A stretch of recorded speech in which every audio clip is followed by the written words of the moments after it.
Our story takes place in the quaint town of Harrington, Delaware, where 70-year-old Dorothy Donovan lived on a 163-acre farm with her family. Dorothy was a loving grandmother, an avid gardener, and a devoted churchgoer. She lived a peaceful life, but on the night of the June 23rd, 1991, everything changed. Hi guys, welcome back to my channel. I'm your host Dr. Sene, and here we are going to dive deep into the most gripping tale that will keep you on the edge of your seat. Let's begin.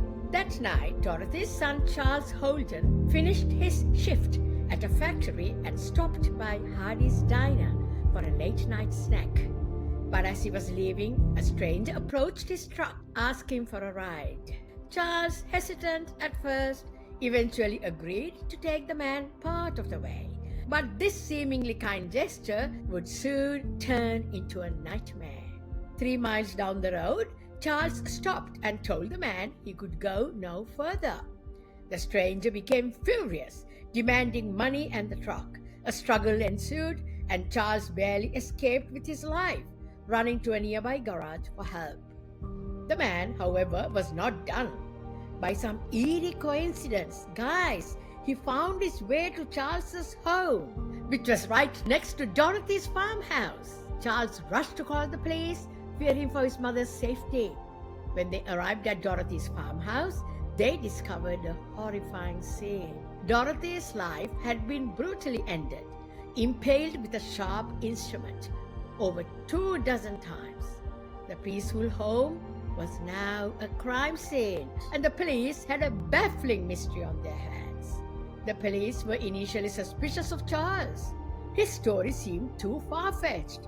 How could a stranger, picked up miles away, end up at his mother's house and commit such a violent crime? There were too many coincidences. But as they dug deeper, the police found witnesses at Hardy's Diner who confirmed seeing the stranger and Charles together. Physical evidence also began to support Charles's account.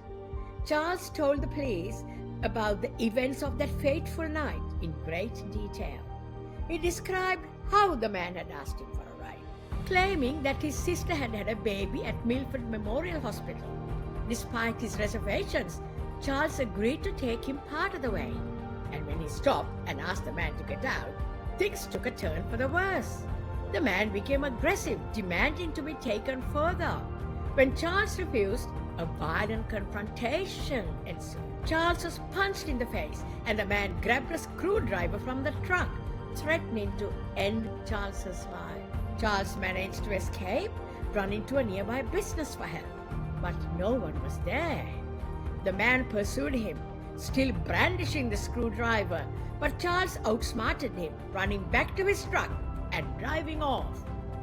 He thought he had lost the man, but when he returned home, guys, there he was, standing in his yard, peering through the windows of his trailer. The trailer, guys, was on his mother's 163-acre property. Fearing for his safety and his mother's, Charles drove to a payphone and called the police. The police arrived and checked both Charles's trailer and Dorothy's farmhouse. They found nothing amiss at first, but when they looked closer, they noticed that a window in Dorothy's house was broken. Inside, they found Dorothy deceased in her bedroom. She had been savagely beaten and impaled multiple times, and there was no sign of a robbery or intimate assault. The scene was both shocking and confusing. Despite the overwhelming evidence supporting Charles's account, the police couldn't shake the feeling that his story was too bizarre to be true. They dug out into his background and discovered that Dorothy had recently taken out a life insurance policy with Charles as the beneficiary. The police also found out that Charles was experiencing financial difficulties. These discoveries, along with his initial refusal to take a polygraph test, made the police even more suspicious. However, as the investigation continued, more evidence emerged to support Charles's innocence. Witnesses from Hardy's Diner confirmed seeing the stranger and Charles together. They also reported seeing the man walking near Charles's and Dorothy's homes. One witness even saw the man knocking on a neighbor's door before heading towards Dorothy's house. Guys, physical evidence, including a palm print and DNA found at the scene, did not match Charles. This crucial evidence ultimately cleared him as a suspect. In 2004, the case took a significant turn. The DNA evidence from the crime scene was entered into a national database, and in 2005, it matched a man named Gilbert Cannon. Cannon had a long history of violent crime and had been living in Delaware at the time of the tragedy. The match was undeniable, and the police had finally found their suspect. Gilbert Cannon was arrested in 2006. Initially, Gilbert Cannon denied any involvement in the attack, but when confronted with the overwhelming evidence, he confessed. He revealed that on the night of Dorothy's assault, he was high on illicit substances. He had approached Charles at Hardy's diner and asked for a ride. When Charles refused to take him further, they fought, and Cannon, armed with a screwdriver, chased Charles down. After Charles escaped, Cannon wandered down Killen Pond Road, looking for a place to sleep. He saw Dorothy's house broke in, and when she woke up, he attacked her, fearing she would identify him. Cannon's confession confirmed that he had chosen Dorothy's house by sheer coincidence. He had no connection to her or to Charles.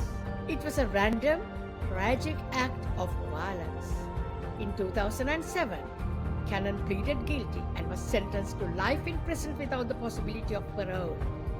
Charles, Brenda, and Diana struggled for years with the loss of their mother and the suspicions cast upon Charles. Guys, but with Cannon's confession and conviction, they began to heal. Dorothy Donovan's attack, once a haunting mystery, was finally resolved. Yet, the tragedy left an indelible mark on those who loved her. This case reminds us that even in the most tranquil places, darkness can find its way in. Thank you guys for joining us on this journey through a real-life mystery that took years to solve. Don't forget to like, subscribe, and hit the bell icon for more stories like this that unravel the mysteries of our world. Until next time, good night. Thank you.